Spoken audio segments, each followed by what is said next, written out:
পূজ্য ভাগৱত অধিকাৰী এই অন্তকালত আপোনাৰ দেৱৰ দুৰ্লভ দৰ্শনে মোৰ জীৱন ধন্য কৰিলে। আপোনাৰ আলাপনে মই যে গতি পাম সেয়া নিশ্চিত। মই শত কোটি অপৰাধী মাৰ্জনা কৰি অধৰ মাৰি সেৱা কৰক।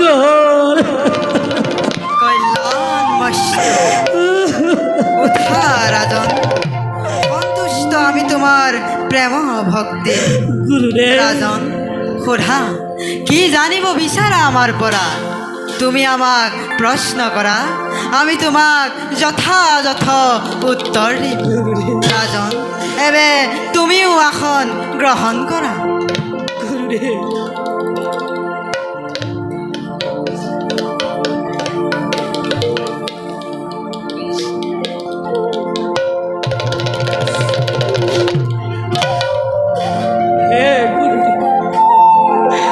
আমি কি কর্ম করিব লাগে, আমি কি কথা শুনিব লাগে, আমি কাক স্মরণ করিব লাগে, কোন দেবতাক আমি ভজিব লাগে, আর কোনবোৰে কথা আমাৰ শ্ৰবণ কীৰ্তনেৰ যোগ্য নহয়। ৰাজন তুমি যি প্ৰশ্ন কৰিছা সেয়া মানৱ সমাজৰ সকলোতকৈ শ্ৰেষ্ঠ প্ৰশ্ন। জগতৰ বহুতো ঋষিমুনিয়ে ব্ৰহ্মা, শিৱ, দুৰ্গা আদি দেৱতাসকলক শ্ৰেষ্ঠ বুলি ভাবে, কিন্তু ৰাজন সেয়া সত্য নহয়। কেৱল নাৰায়ণে সমস্ত জগতৰ কাণ্ডাৰী। যেনেদৰে বৃক্ষৰ মূলত পানী দিলে ডাল পত্ৰ সবে মুখৰিত হয়, তেনেদৰে কৃষ্ণত ভক্তি কৰিলে সকলো সন্তুষ্ট হয়। একচিত্তে যি কৃষ্ণৰ নাম স্মৰণ আৰু শ্ৰৱণ কৰে, তেওঁৰ কলিকৃত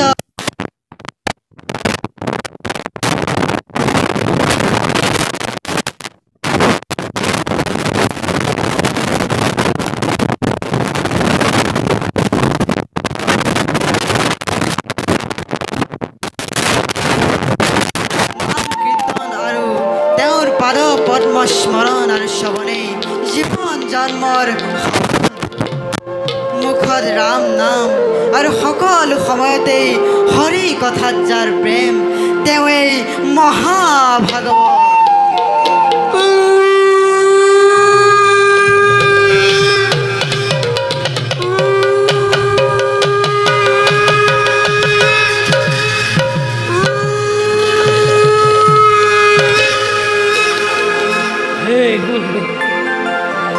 মায়া মোহত আবদ্ধ হৈ মনুষ্যই কিদৰে তৰিব? ধৰ্ম কি আৰু কেনেকৈ ধৰ্ম উদয় হয়? ৰাজন কলিত অধৰ্মই ভৰি পৰিব আৰু ধৰ্মৰ তিনি চৰণ ভাঙি চতুৰ্থ চৰণকো নষ্ট কৰিব। ক্ষত্ৰিয়, ব্ৰাহ্মণ আৰু শুদ্ধ এই তিনি জাতিয়ে ধৰ্মৰ কথা নুশুনিব। শুদ্ধ কৈবৰ্তই মহাহৰিক ভক্তি কৰি তেওঁৰেই মহাজ্ঞান লাভ কৰিব। তিৰোতাই নিঃস্বামীক ত্যাগ কৰি পৰপুৰুষক স্বামী বৰণ কৰিব। পাখণ্ডই বেদ পদ দূষিত কৰি তেওঁৰ মহাজ্ঞান বিলাই বহুমান লাভ কৰিব। ৰজাই প্ৰজাক অত্যাচাৰ কৰিব আৰু দুৰ্ভিক্ষত অন্নৰ বাবে প্ৰজা মৰিব আৰু ৰজাই কৰৰ বাবে পীড়ন কৰিব। পুত্ৰ কন্যাই পত্নী আৰু স্বামীৰ বাবে নিজ পিতৃ মাতৃকো ত্যাগ কৰিব। এনে ধৰণৰ কলংকই কলিত মনুষ্যক আৱৰি ধৰিব। কলিত তৰিবৰ বাবে এক কৃষ্ণ বিনে আন একো উপায় নাই। যি নিশ্চিত শুদ্ধ কৰি কৃষ্ণক ভক্তি কৰিব, মহাহৰিয়ে তাতেই সন্তুষ্ট হৈ কলিৰ দুখ হৰণ কৰিব। ৰাজন আমাৰ হৃদয়তে আছে শব্দ আৰু তাতে বহি আছে প্ৰভু নাৰায়ণ। প্ৰভু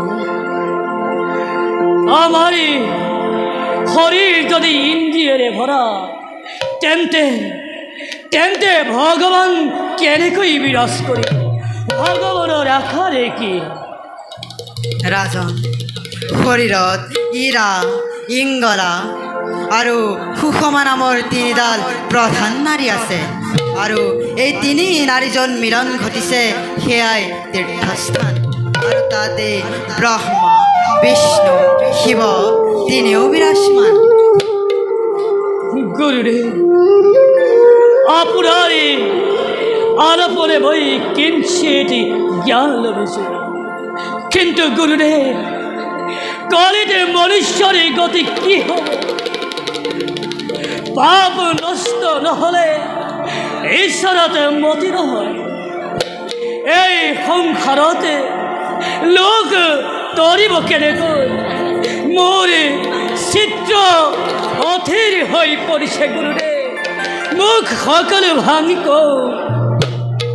ৰাজন বাহুৰ সমষ্টি দেৱগণ কৰ্ণদ্বয় দশোদিশ দন্তই যম হাস্যই মায়া আদি ইন্দ্ৰিয়গণ।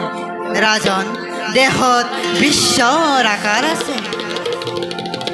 গুৰুদেৱ আপোনাৰে বাৰ্তালাপতে মোৰ অজ্ঞানতা আঁতৰি মই জ্ঞান অনিষ্ঠ হলো। হে গুৰু আপোনাৰ শৰণতে মোৰ দন্তৱত প্ৰণাম। ৰাজন তুমি এতিয়া এই গংগাৰ তীৰতে উত্তৰলৈ মুখ কৰি স্নান কৰি স্থিত কৰা তোমাৰ মংগল হ'ব। আমিও এবাৰ ঋষিগণৰ সহিতে বিদায়হে মাগিলোঁ। ভালে গুৰুদেৱ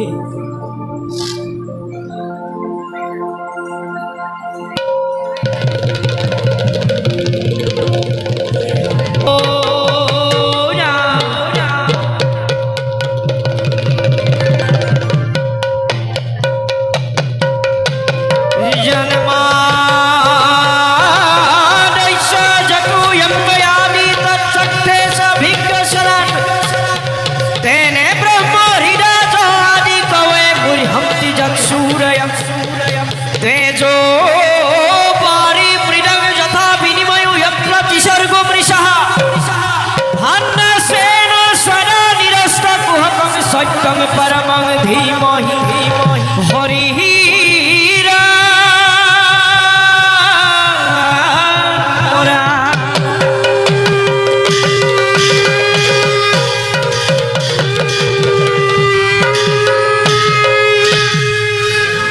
রাজা পরীক্ষিত তুমি ভাগবত পরমার্থ করিলা তোমার হরব পাপে হল শূন্য মৃত্যুর অজ্ঞান তুমি করিলা দূর জনম মরণ দেহরে কর্ম জীবরে শরীর গুণ কর্ম মনে সজন করে আর মনকে মায়ায় সজন করে গুণ কর্ম আত্মা যেতিয়াই সংযোগ হয় তেতিয়াই জীবই সুখ দুঃখ ভোগ করে আত্মার কিন্তু জনম মরণ নাই। রাজা পরীক্ষিত তুমি যে ভগবত পরমার্থ তত্ত্ব লাভ করিলা তাতে সিদ্ধ স্থির করা তুমি আমার এই অংশ তুমি সদা আমাতেই বিরাজমান তুমি আজির পরা মায়া শূন্য হয়ে ঈশ্বরক জানিলা নিজক চিনিলা এই সর্বত্র আমি এই বিরাজমান আমি এই আদি, আমি এই অন্ত, আমি এই সৃষ্টি, আমি এই কর্ম, আমি এই পূর্ণব্রহ্ম মহাভগবান। দেখা দেখা সর্বজন ঈশ্বরর লীলা পরীক্ষিত মহারাজে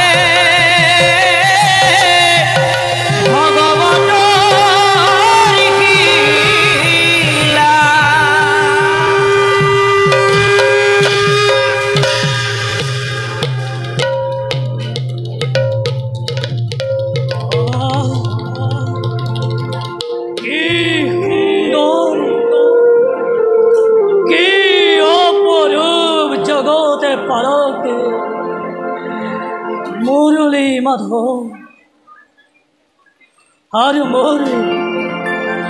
আর মোর অপেক্ষারে গুরু রাধেশ মানি এই স্থানে মই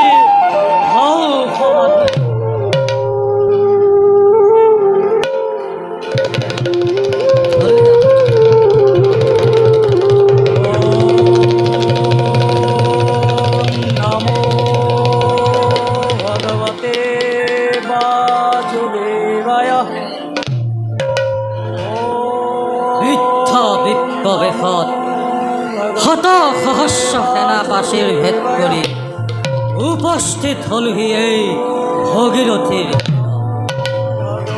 হৌৱা ৰাজা পৰীক্ষিত ধ্যানত মগ্ন। এই সুযোগতে দংশন কৰি নিৰ্বাপিত কৰিম মোৰ অন্তৰৰ অতি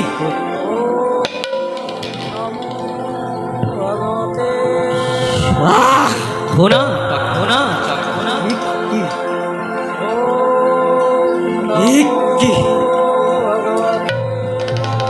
এয়া কেনেকৈ সম্ভৱ?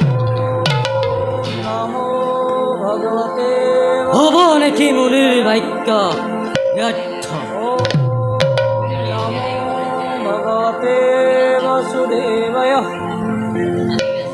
শুনা দক্ষ, তুমি প্ৰতিশোধৰ অগ্নিলৈ পৰীক্ষিতৰ কাষ চাপিব নোৱাৰিবা। পৰীক্ষিতে মহাভাগৱতৰ ব্ৰহ্মজ্ঞান লাভ কৰি ভগৱন্তৰ সান্নিধ্য লাভ কৰি তোমাৰ দ্বাৰা পৰীক্ষিতক দংশন সেয়া তোমাৰ কৰ্তব্য হেমা।